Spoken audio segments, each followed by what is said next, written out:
Hey, welcome back to Physical Science. I've got a mini little lesson that's taken here when we're talking about forces. We just got done talking about Newton's first law of motion, second law of motion, and then we took his second law of motion with F is equal to m times a, and we took the a out and we put g in for gravity, okay? And we talked about how you can use Newton's second law to calculate how much the Earth's gravity pulls down on any given mass, which of course we call weight. Now, interesting thing comes up though, and I want to show you this little application of that. If you were to take, like similar to the other lesson that we did, we first talked about gravity. You take a ball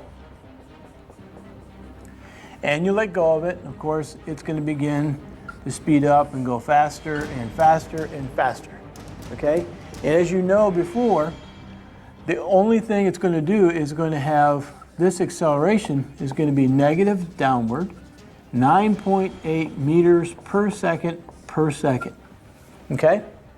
And if we do a force diagram, okay, well, that force diagram is where we measure, or we draw in all the forces that are acting on this ball right here.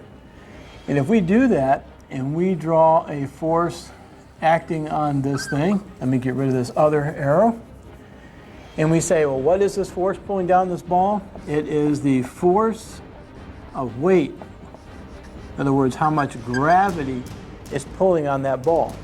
And once you let that ball go, and of course, as we learned before, it just keeps on accelerating, going faster and faster and faster and faster, if there is no air resistance, okay? Or no air at all. In other words, we drop it in a vacuum. When an object, any object is dropped, and the only force acting on it is gravity, that's the only force acting on it, then we say that the object is in free fall, okay? Now there's a big mistake and a common misconception out there that when you are in free fall, or anything that's falling is always in free fall, and that's not true. Technically speaking, in physics, only if gravity is the only thing pulling on it and making it accelerate down at negative 9.8 do we say that it's in free fall. So what about somebody jumping out of an airplane with a parachute? Okay, so if we take somebody and they go jumping out of the airplane and they got their parachute on, okay, like that, they got their parachute and there goes the wind past them. What's the only force pulling down on them?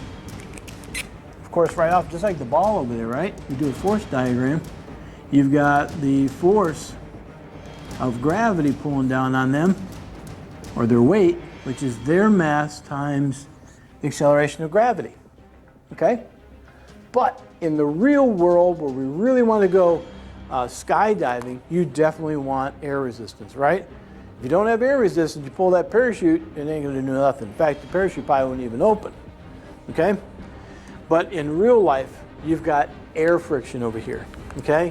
So if we show an example where when you first jump out of the airplane, it's just like when you're going down the road and you got your hand stuck out the window. You feel a little bit of air when you're going slow. Now, the faster you make your car go, the more air resistance you feel on your hand. Okay, so air resistance depends on how fast the object is going through the air. So when you jump out of an airplane, and as you begin to fall and you begin to accelerate faster and faster and faster, okay, or excuse me, you accelerate negative 9.8 and your velocity goes faster and faster.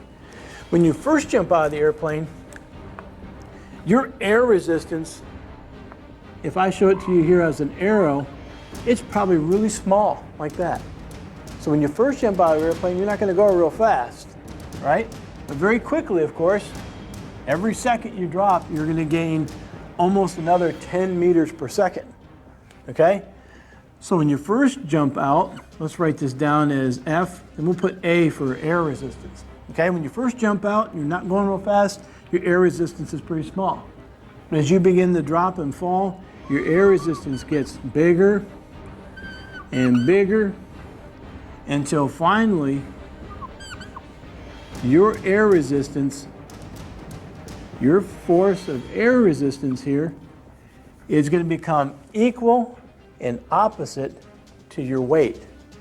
Now, when those two become equal to each other, you've got balanced forces, which means if you were to calculate your net force, right? The net force, well, you've got this pulling down with maybe 200 newtons, and you got this force pulling up with positive 200 newtons. And just like that force diagrams we did before, they're going to balance out. Your net force is going to be 0. So what happens? Well, some people, they call that free fall. That's not free fall. Okay, free fall is an object falling with no air resistance. Okay, when you jump out of an airplane, that is not free fall. It better not be, otherwise you are going to die because the parachute is not going to open. Okay, you want air resistance. So when you jump out of that airplane and eventually your force of air resistance against your body is equal to your weight. Think about that. Now I weigh I'll just tell you about around 200 and plus a few pounds.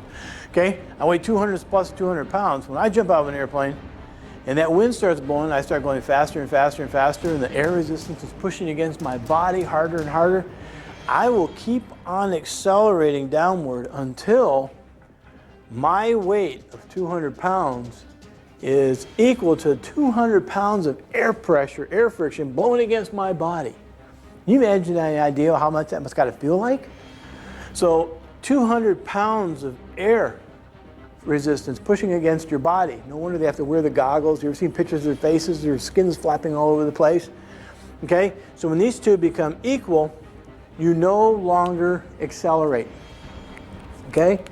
When these two forces become 0, net force is 0, your net force is 0.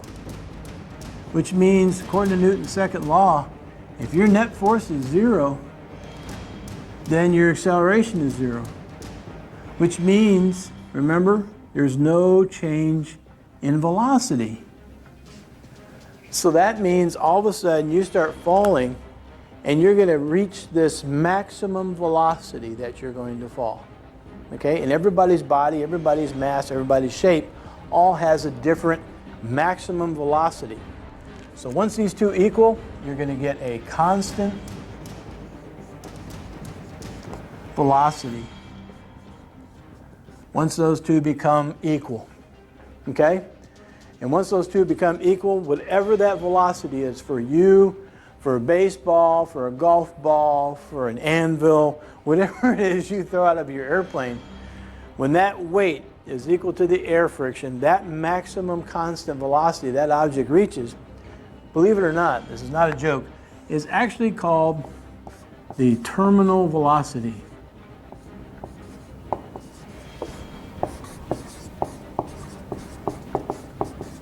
Okay, that's called your terminal velocity. That's the maximum velocity that you fall at.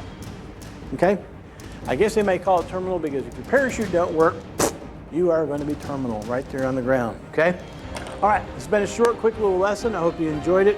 I'll talk to you later. Take care of yourself. Take care of your family.